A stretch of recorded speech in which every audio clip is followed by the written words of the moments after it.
There we go. Okay.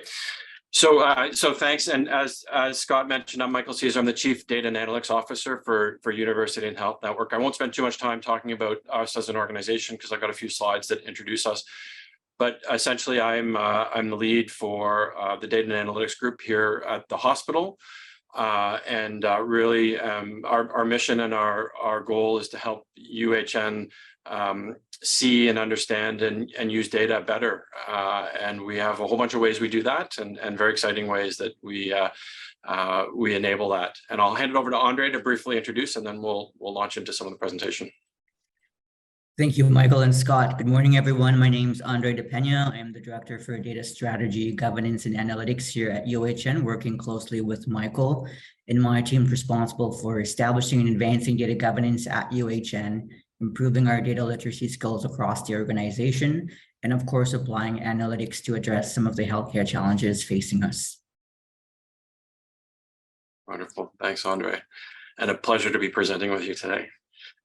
So we'll get started, and as I said, I'm going to provide a bit of overview of UHN, but really, essentially, the presentation that we're going to go through is that I'm going to talk a little bit about our strategy as a whole from an organization perspective and how we fit into that strategy and how we align and see ourselves enabling that strategy. I'm going to talk a little bit about our operating model and the way we look at the world around organizing ourselves, and how we support the organization and what we do and how we think about that. And then Andre is going to talk about some critical skill sets that we have in our organization and roles that we have enabling that, and then round us out with some use cases, some of the exciting things that we've done over the last year or so. So we'll get going on that. So first off, those of you who don't know, University Health Networks is a large academic health sciences center in Toronto, Canada. We're Canada's largest research hospital. And I won't go through all of these statistics here that you see, but those of you who are keeping track and understand and see other healthcare organizations, you'll see that we're serving, we see over 1 million outpatient visits. At any given time, we have 500,000 active patients that we're treating. So tons of data flowing into our organization. And we serve, the patients that we serve are in arthritis and neuroscience and cancer and cardiac and surgery program. We have North America's largest transplant program as well. So very proud to be part of this organization. And we do lots of great work for our patients and our communities at large. And when we look at UHN as a whole, this is our strategy and what we're tracking towards as an entire organization. And when we go around the block here with all of the colored dots, some of the things stick out around building our workforce, and that's called Team UHN. And how do we advance that workforce and make sure that we're enabling them to do the best work they possibly can and provide the best care they possibly can. The next one is around convergence of care and research education. We have a three-legged stool here at UHN where we teach and we do research and we provide clinical care. And so how do all those three work together, and how do they converge to enable us to do the best work we possibly can? The green one is around unleash the power of technology and innovation. Of course, how do we use technology and innovation to develop new care models and empower our care providers and our patients to receive better care? Of course, we want to elevate Canada as a world destination for commercialization and discovery and attract the best and the brightest to our organization and to the country. And lastly, we want to inspire and invent tomorrow's care, develop new care models, new treatments, new diagnostic tests and technologies, and we actively work on all of those. And so from a data and analytics, zooming in a little bit, from a data and analytics perspective, and the group that Andre and I lead and others, we see ourselves as supporting all of that work. And as I said, we support the seeing, understanding, and using data to create a healthier world. And really, there's three major functions that we do. One is a data operations, which is a core function around managing our data, bringing in standards, building the storage and the data pipelines, and understanding ontologies, and managing the quality in the data lifecycle. We have teams and experts who do all of that, and they are side by side with our re-engineering the decision-making group. And that's a group who is surfacing the data, surfacing the analytics, and supporting our organization, seeing things differently, helping them make decisions that are data-driven, informed, as Andre mentioned, being data literate, understanding what the data is telling them, and being able to advance our organization through data. And then lastly, we're partners in change. Data alone doesn't drive change. We need to be partners. We need to understand the business of healthcare. We need to understand the business of delivering healthcare and our patients and our care providers.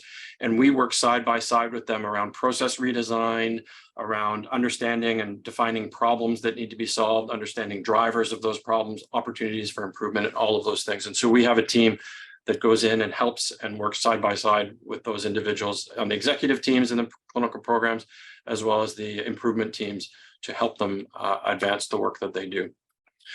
So if we back to the original strategy, I won't go through all of these bullets in detail, but you can see that you'll recall the colored dots. Those are the organizational strategy. And it's really important for us to be tightly aligned with the strategy. We feel as the Data and Analytics Group, we're a core enabler of the strategy, and we need to support that work in all that we do. And these are some examples of the things that we do, enabling data-driven decision-making across the organization, bringing in a data architecture that supports all of that work, data literacy and helping the organization understand and use the data, helping the organization through data to invent new care models, to test care models, to evaluate new care pathways for our patients, and finally develop partnerships that enable us to leverage expertise not only from within our organization, but outside of our organization around analytics and AI, and be able to create those partnerships that leapfrog us in our organization. And when we tie all that together, and when we think about us as a department in the organization, this here is our strategy. And we think about the broader organization, but what are we actually working on?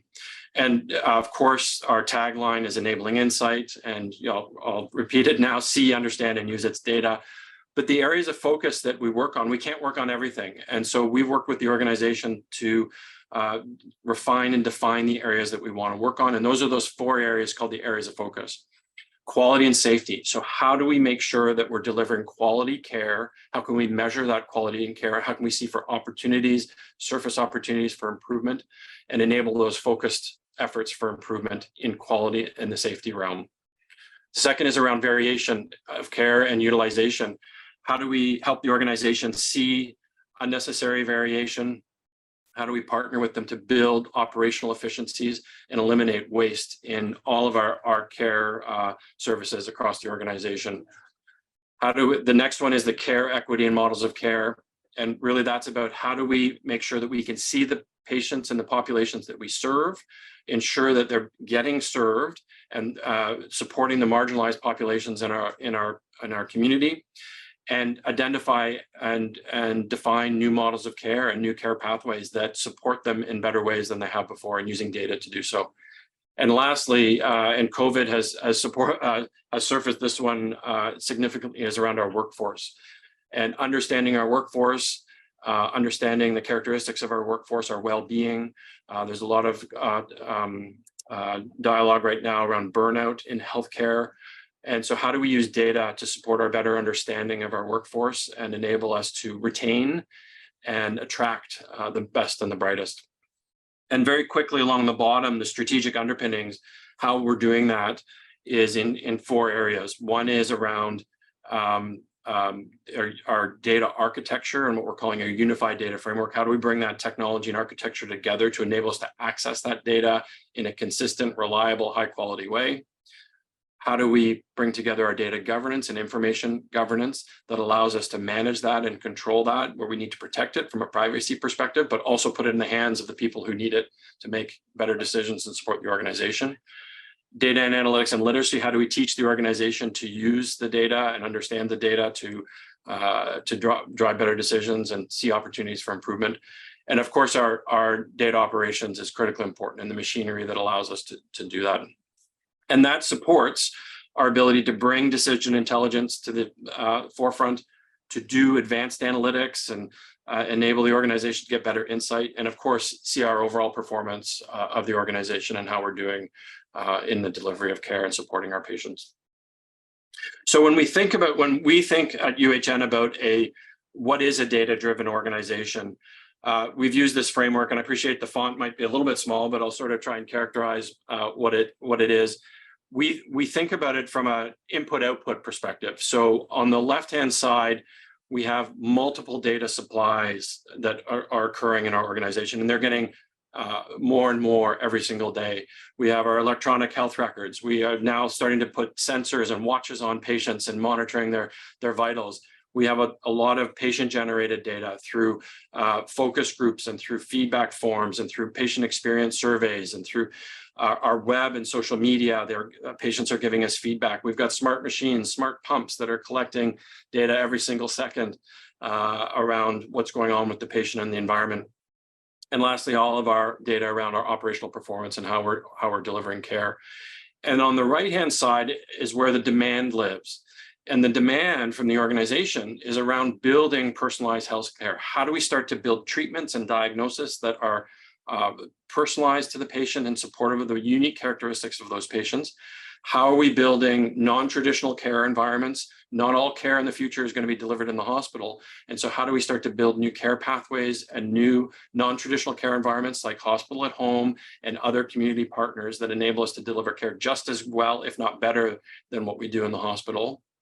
How do we enable predictive medicine, enable AI to support our ability to see and predict the delivery of care, see and predict trajectories of diseases, and so on?